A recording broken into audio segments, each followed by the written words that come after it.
Selamat datang di video kuliah TK2103 Termodinamika Teknik Kimia bersama saya Anggit Raksajati dengan topik pengantar Hukum 1 Termodinamika. Capaian dari video singkat ini adalah mahasiswa memahami Hukum 1 Termodinamika beserta variabel-variabel dasarnya seperti energi dalam, entalpi, kerja, kalor, dan kapasitas panas. Baik, kita mulai dari ilustrasi sederhana terkait eksperimen Joule.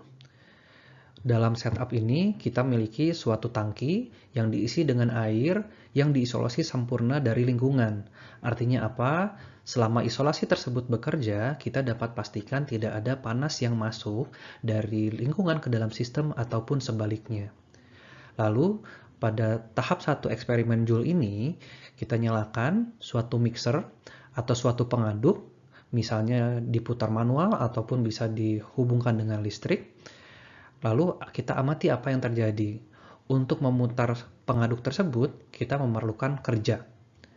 Ternyata selama sistem diisolasi, tidak ada pertukaran panas dari sistem ke lingkungan, kita dapat amati bahwa ada peningkatan temperatur terhadap cairan yang disimpan di dalam tangki tersebut. Lalu pertanyaannya, dari mana sumber panasnya jika sistem terisolasi sempurna?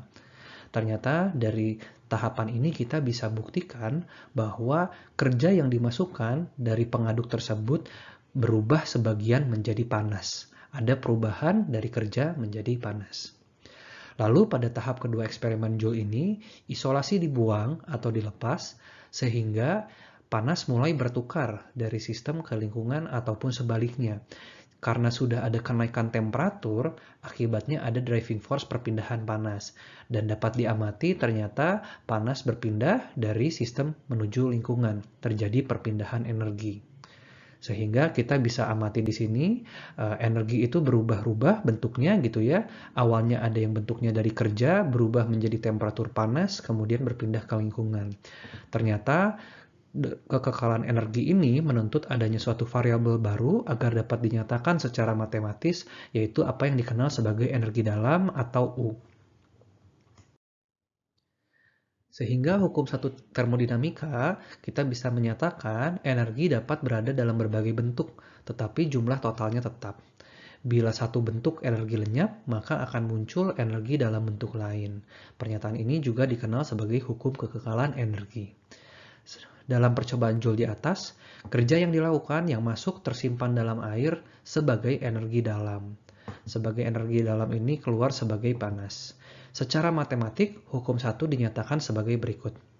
Delta U sama dengan Q plus W, di mana delta U adalah U2 dikurangi U1, atau energi dalam di kondisi akhir dikurangi energi dalam di kondisi awal. Kita perlu sepakati hati-hati dengan penggunaan tanda plus dan minus dalam Q maupun W di sini ya. Tanda Q akan selalu kita gunakan ketika panas masuk atau panas diterima oleh sistem gitu ya. Sedangkan tanda minus kita gunakan ketika panas keluar atau sistem memberikan panas. Dalam konteks eksperimen Joule tersebut, pada tahap kedua saat isolasi dicabut dan panas berpindah dari sistem menuju lingkungan, maka notasinya negatif. Mengapa? Karena sekali lagi sistemnya yang memberikan panas. Notasi yang konsisten kita gunakan untuk kerja atau W, tanda positif digunakan jika kerjanya masuk ke sistem. Atau dalam contoh eksperimen Joule tersebut, W-nya positif. Mengapa? Karena kita membutuhkan W, membutuhkan kerja yang masuk ke dalam sistem untuk mengaduk tangki. Sebaliknya, tanda negatif akan kita gunakan ketika kerjanya keluar dari sistem. Sekali lagi, mohon hati-hati dengan notasi positif dan negatif di sini. Kerja secara fisik dapat didefinisikan sebagai gaya yang bekerja melalui suatu jarak atau lintasan. Kerja tidak dapat disimpan, tetapi merupakan suatu hasil dari perubahan jenis energi lainnya. Secara umum, dW kita kenal sebagai F dikali dengan ds, sehingga kita dapat turunkan lebih lanjut menjadi minus P kali A atau luas permukaan kali diferensial V per A. Dan di sini kita bisa sederhanakan lebih lanjut sehingga dW sama dengan minus PdV. Sekali lagi, tanda plus jika kerja diterima oleh sistem, tanda negatif jika kerja dilepaskan oleh sistem. Konvensi tanda Q net adalah Q masuk dikurangi Q keluar. Jika panas neto masuk, maka Q didefinisikan sebagai positif. Jika panas neto keluar, maka Q didefinisikan negatif. W net atau kerja net adalah selisih dari jumlah kerja yang masuk dikurangi jumlah kerja yang keluar. Jika kerja neto masuk, maka W didefinisikan sebagai positif. Jika kerja neto keluar, maka W didefinisikan sebagai negatif. Hati-hati dalam beberapa buku termodinamika, misalnya yang digunakan di teknik mesin, persamaannya dikemas menjadi delta U sama dengan Q minus W, sehingga konvensi tandanya menjadi berubah untuk bagian W. Tapi untuk kuliah termodinamika teknik kimia ini, kita akan selalu gunakan notasi delta U sama dengan Q plus W dengan kesepakatan positif dan negatif sesuai penjelasan sebelumnya.